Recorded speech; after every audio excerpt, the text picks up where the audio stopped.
in Atlanta, Georgia. It looks as if you might have two younger half-brothers. We have all kinds of information of aunts and an uncle and grandparents, and we'll get that to you.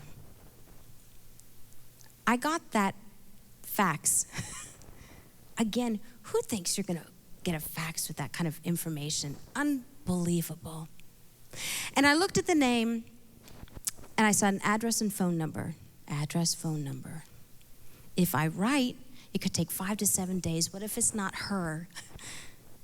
And I looked at the phone number, and I thought, Atlanta, Georgia is probably about 9 o'clock there.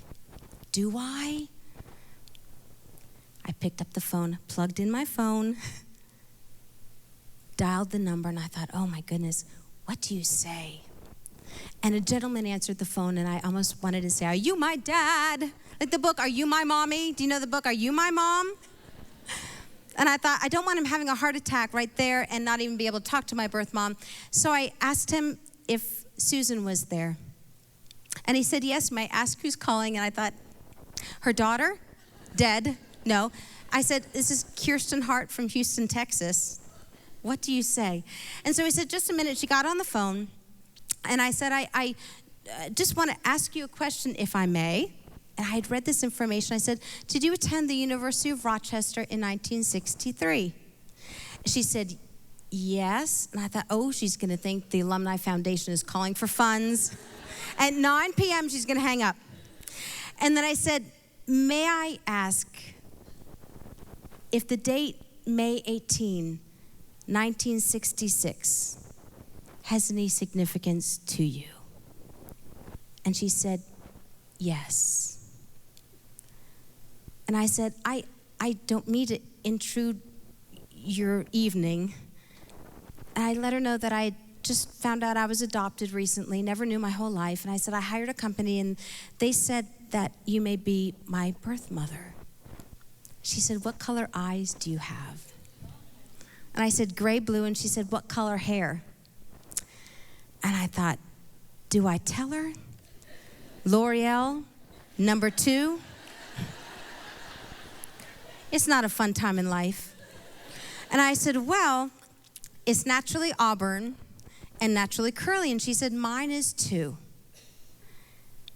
And we started an hour-and-a-half long conversation that I never dreamed I would have. And at the end of this conversation, I said, I just want you to know, I don't expect anything. I'm not trying to invade your life. I said, if nothing else, I just want you to know I'm alive, I'm healthy, I've had a great life. And she said, I want you to know that I've thought about you every day of my life. And she said, when I gave birth to you, they knocked me out so I would never be able to see you. She said, but a nurse came in about 3 a.m. and took my hand and said, shh, don't tell anybody. And she said, she brought me into you in the nursery, and I got to hold you once. She said, that was the hardest thing I've ever done. And she put me back. And for 41 years, she didn't know what happened to that little baby girl that in 1966 she just wasn't able to keep. She said, you already are family. And I would love to meet you sooner rather than later. What a call. 2 days later, what a week, I got a letter from the adoption agency. And I thought at this point, it's kind of interesting just to kind of find out what she was like in 1965 and 1966. And I already knew who she was, but I'm reading this information. And it's saying that she was 24, not 16, that I might have thought. Little cute cheerleader, little football player. You know, we have these scenarios. Broadway starlet from New York City. You hope. I also thought maybe I was Italian. Because if you've ever seen Rachel Ray on TV, she uses her hands a lot, and I thought, ooh, maybe I'm Rachel Ray's half-sister. Maybe we could have a show together. How cute would that be? All these different scenarios, and I'm reading this information to find out that I'm no longer half Russian, a quarter Scottish, and a quarter Irish. I am now German and English.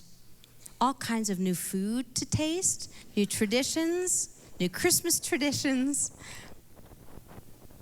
And that unexpected gift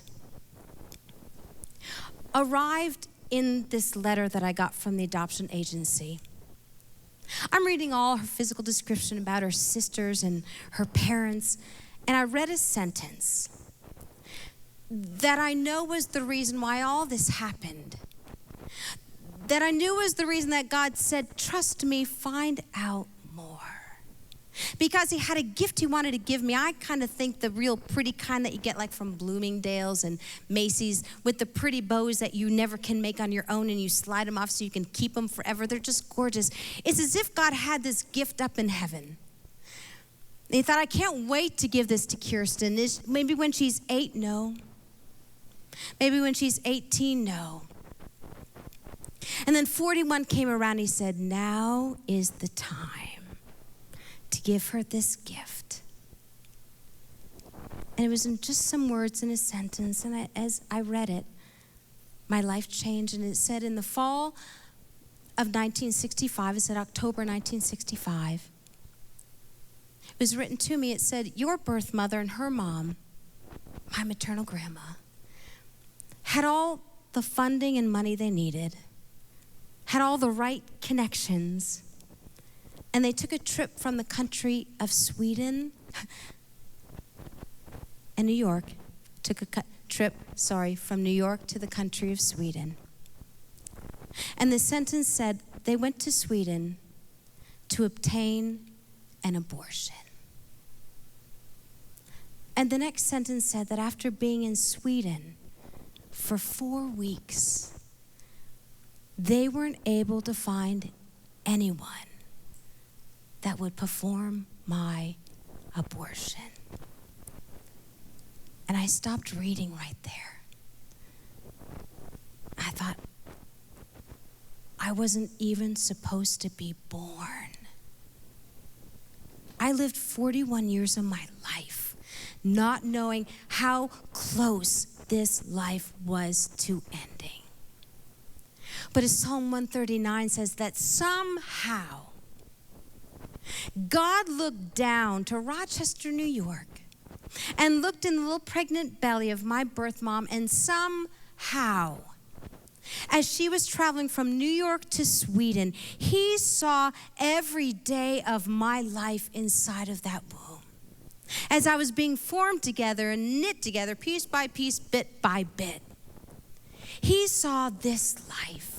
And somehow he knew at age 41, it would be my time to find out how close I was to not being here. And for some reason, every abortion clinic that they went to in the country of Sweden was not able to get rid of this life. That's an unexpected gift. I didn't expect through this crazy journey to find out how close I was to not being here, but God said, I want you to know how very much I love you and how I have plans for your life. 4 weeks after that first phone call with my birth mom, my brand new stepdad, a new half-brother that I never knew existed in my life, and his wife and his 2 daughters, they all came to stay in our home for 4 days. Do you know how I cleaned? I cleaned good for the mother-in-law, but I pulled every dish out and I pulled every drawer out. Washer and dryer, you know that's important if you clean behind the washer and dryer. And I cooked that whole weekend because I wanted my birth mom to know that I had learned how to cook and I knew how to clean. And that Sunday morning, they came to our church, and they're not church people. And as we were rehearsing up front, rehearsing the music, I saw them come in the back, and I saw them come in, and I thought, I need to go out and meet them and say good morning. And I went out, and their eyes were kind of big, just kind of looking around, and I said, good morning. I said, don't worry about a thing. This is a great service. I said, this is not the Sunday that we handle the snakes. And I mean, And I thought, oh, new family of mine, I have so many years of catching up with you, so many. And they came in that morning and almost took up a whole row in that church that we were in.